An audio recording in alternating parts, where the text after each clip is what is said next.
नमस्कार मित्रों, मैं हूं डॉक्टर हरिनिवास। चैनल है संस्कृत साहित्य एवं संस्कृति। आप सबका स्वागत है हितोपदेश के वीडियो में।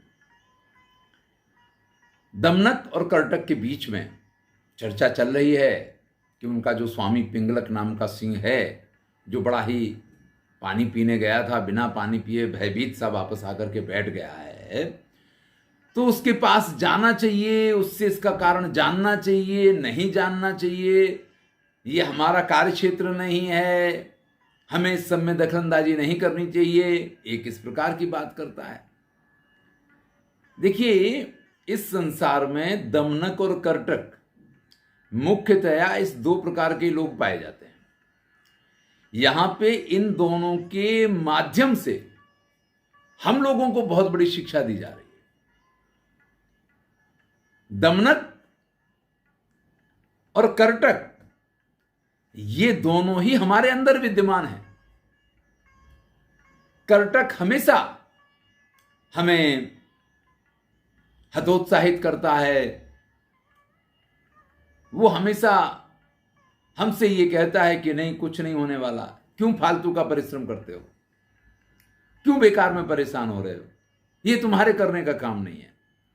और हमारे अंदर का दमनक हमेशा हमें उत्साहित करता है, आगे बढ़ाने की कोशिश करता है। जीवन में इतना याद रखिए कि हमें यहां पे जो दमनक है उसके साथ चलना है, कर्टक की बात पे ज्यादा ध्यान नहीं देना है। दमनक कहता है अत्र भय प्रस्तावे, इस भयभीत स्थिति में प्रज्ञा बलेन, अपनी बुद्धि के बल से, अहम मैं एनम स्वामिनम, अपने उन राजा को आत्मीयम करिष्यामि, अपना बना लूंगा। ये एक और बहुत सुंदर बात है। व्यक्ति को अगर आपको अपना बनाना है तो इससे सुंदर कोई समय नहीं हो सकता है। यानी जब व्यक्ति भयभीत होता है, जब व्यक्ति को किसी के साथ की जरूरत होती है, जब व्यक्ति अधिक समस्या में होता, परेशानी में होता है, उस समय अगर आप अपनी संवेदना उसके साथ रखते हैं, अगर अपना कंधा उसको देते हैं, अगर आप उसका साथ देने का प्रस्ताव करते हैं, तो भैया दुख में, भय की परिस्थिति में जो कोई आपके साथ आके खड़ा हो जाता है ना, वही तो सच्चा मित्र, सच्चा हितैषी हमें लगने लग जाता है। और उसके साथ मित्रता हो जाना बड़ा स्वाभाविक है। उसी बात को दमनक यहां कह रहा है। कहता है प्रस्ताव सदृशम वाक्यम सद्भाव सदृशम प्रियम आत्मशक्ति समम कोपम यो जानाति स पंडितः। चाणक्य नीति में भी इस श्लोक का समावेश हुआ है।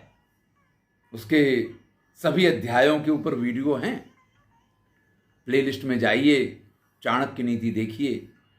आपको ऐसे ही नीति जो चाणक्य को अच्छे लगे हैं, ऐसे श्रेष्ठ श्लोकों का संग्रह वहां मिलेगा। भाई, प्रस्ताव सदृशम वाक्यम, व्यक्ति जो जानता है कि प्रसंगोपात इस समय क्या कहना चाहिए। देखिए, अवसर को देख करके और अवसर के अनुसार बोलना, यह बहुत बड़ी कला है। सद्भाव सदृशम प्रियम, आप कितनी भी कोशिश कर लें, मित्र आपको जितना प्रिय होगा, व्यक्ति आपको जितना अच्छा लगता होगा, उतना ही उसके प्रति सद्भाव आप दिखा पाएंगे। सद्भाव सदृशम प्रियम, यानी कौन कितना प्रिय है, कौन कितना अप्रिय है, वो सद्भाव से आप जान सकते हैं। और मुझ में कितनी ताकत है, मुझे कितना क्रोध करना चाहिए, ये तो पता चले। कई बार ऐसा होता है कि पापड़ तोड़ पहलवान होंगे और क्रोध उनका इतना होगा कि अपने क्रोध में ही वो उड़ जाएं या अपने क्रोध में स्वयं ही जल के खत्म हो जाए। अगर आप में शक्ति है और आप किसी के ऊपर क्रोध करेंगे, तो आपके क्रोध का आपको परिणाम मिलेगा, यानी आप उसको दबा पाएंगे। लेकिन आप में ताकत ही नहीं है, आप में शक्ति ही नहीं है, और आप अगर किसी के ऊपर क्रोध करने लग जाएं, तो परिणाम क्या आएगा भैया? जानते हैं ना, दीवार से सिर टकराने वाली बात हो जाएगी, सिर भी आपका फूटेगा और पीड़ा भी आपको ही होगी। तो समय उचित समयानुकूल वाक्य का बोलना जिसको आता है, जितना सद्भाव है उसी के अनुसार स्नेह हुआ करता है, और जिसको ये पता है कि उसमें कितनी शक्ति है, इसलिए वो कितना क्रोध कर सकता है, कब कर सकता है, कहां कर सकता है, ये बातें जिनको पता होती वही तो पंडित हैं, वही तो समझदार हैं, वही तो बुद्धिमान हैं। तब कर्टक कहता सके तुम सेवा न विघ्ना। मित्र, आपको तो सेवा का धर्म ही पता नहीं। हम बहुत सारी बातें सेवक धर्म के ऊपर कर चुके हैं, फिर भी कर्टक दमनक से कहता है सके तुम सेवा न विघ्ना, तुम्हें सेवा का धर्म ही पता नहीं है। अनाहुतो विशेषस्तु अपृष्टो बहुभाषते आत्मानं मन्यते प्रीतिम भूपालस सदुर्मति। जो व्यक्ति बिना बुलाए अंदर जाता है, जो व्यक्ति बिना पूछे बोलता है और फिर स्वयं को मानता यह है कि वो राजा का प्रिय पात्र है, उससे बड़ा मूर्ख दुर्मति कोई दूसरा नहीं है। तुमको राजा ने नहीं बुलाया है, फिर भी तुम राजा के पास जाना चाह रहे हो। उसने तुमसे कुछ पूछा भी नहीं है, फिर भी तुम उसको कुछ ना कुछ बोल करके कुछ ना कुछ समझाने की कोशिश करने वाले हो। खुद को बड़ा राजा का प्रिय पात्र मानते हो, बड़े होशियार बनते हो। अरे तुमसे बड़ा मूर्ख, तुमसे बड़ा दुर्बुद्धि कोई दूसरा नहीं हो सकता है भैया। कर्टक दमनक से कहता है, यही हमारे अंदर का कर्टक जो है, हमें हर काम करने के टाइम पे इसी प्रकार से रोक देता है। बिना बुलाए जो जाता है, बिना पूछे जो बोलता है और खुद को राजा का प्रिय समझता है, उससे बड़ा मूर्ख, उससे बड़ा दुर्मति कोई दूसरा नहीं है। तब दमनक कहता है भद्र कथम अहम सेवा न विघ्ना। तुम क्या कह रहे हो, मुझे सेवा धर्म पता नहीं है? अरे तुम नहीं जानते हो वास्तविकता क्या है।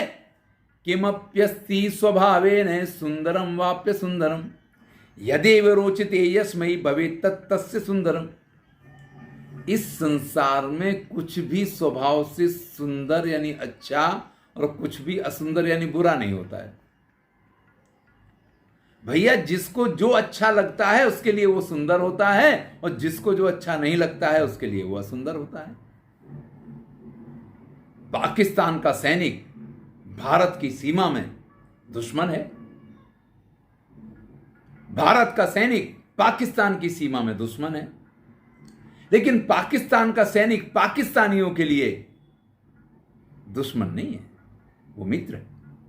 जैसे भारत का सैनिक भारतीय लोगों के लिए सिर माथे पे हुआ करता है। आप इस चीज को समझें, जिसको जब जिस चीज की आवश्यकता होती है तब वो चीज उसको अच्छी लगती है। यानी वस्तु का मूल्य या वस्तु की सुंदरता वस्तु में नहीं है, देखने वाले की दृष्टि में है या उसकी आवश्यकता में। यहां दमनक बड़े अच्छे शब्दों में यह कहता है कि कुछ भी सुंदर या असुंदर अपने स्वभाव से नहीं होता है। जिसको जो अच्छा लगता है उसके लिए वो अच्छा होता है, वो सुंदर होता है, और जिसको जो अच्छा नहीं लगता है उसके लिए वो असुंदर होता है। कितनी भी सुंदर हीरोइन बनी रहे, लेकिन बच्चे को तो अपनी मां ही सुंदर लगेगी, उसको उस हीरोइन से कोई लेना देना नहीं है। उसकी गोद में जाकर के वो चुप नहीं होगा। तो आप ऐसा सोच रहे हो कि मुझे नहीं आता है, अरे भाई मुझे सब पता है। राजा की जरूरत के अनुसार अगर मैं बिल्कुल समय पे योग्य काम करूंगा तो मैं उसका प्रिय पात्र बन सकता हूं। यस्य यस्य ही यो भावस तेन तेन ही तम नरम अनुप्रविश्य मेधावी क्षिप्रम आत्मवशम नये। अब जिसको जो सुंदर लगता है, जिसको जो अच्छा लगता है, व्यक्ति अगर उस चीज को जान जाए, समझ जाए, यस्य यस्य ही यो भावा तेन तेन ही तम नरम, फिर उसी बात को उसके सम्मुख प्रस्तुत करो।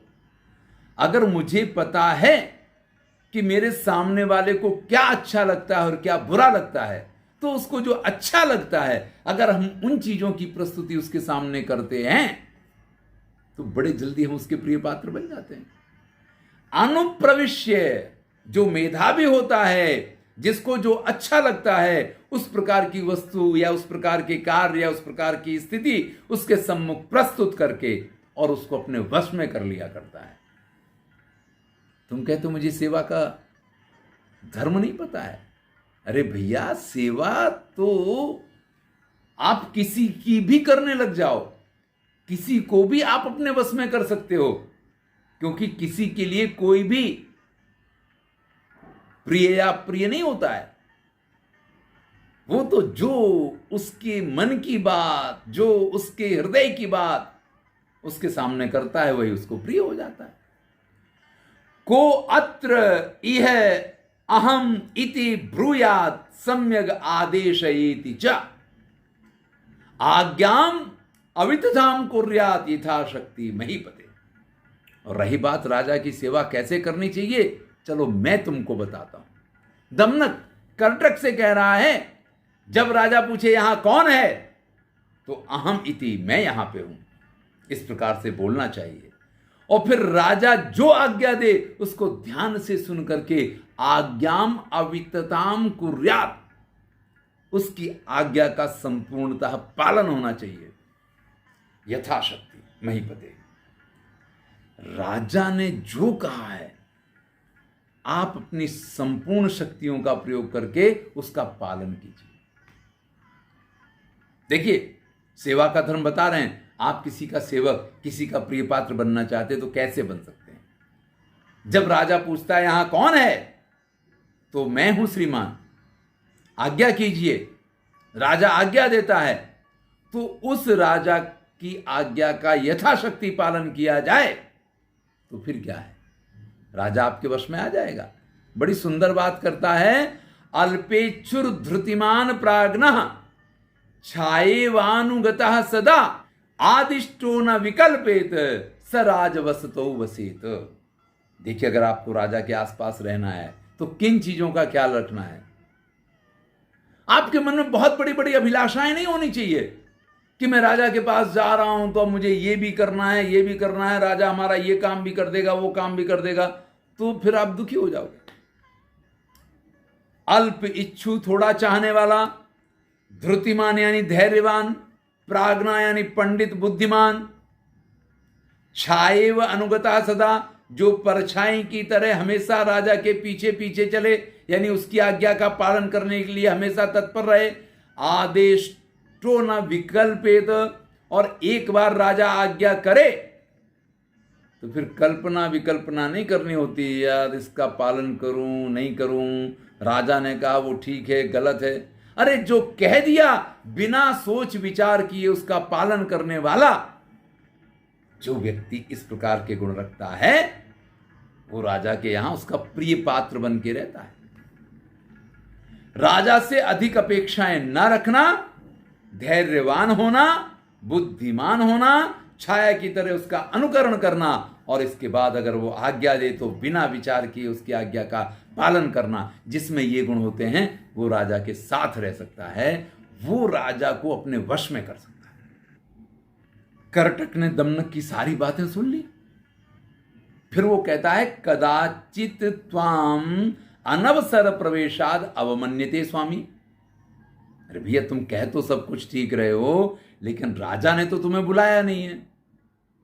और राजा इस समय जिस स्थिति में वैसा बैठा हुआ है, अगर उस स्थिति में आप उसके पास पहुंचते हो तो हो सकता है कि वो आपका अपमान कर दे, आपकी अवमानना कर दे।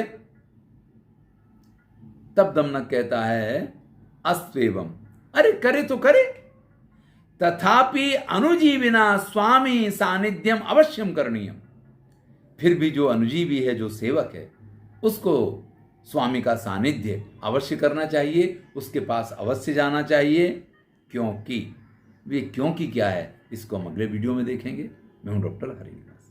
आनंद लीजिए, हितोपदेश चल रहा है, यहां सीखने के लिए बहुत कुछ है। धन्यवाद।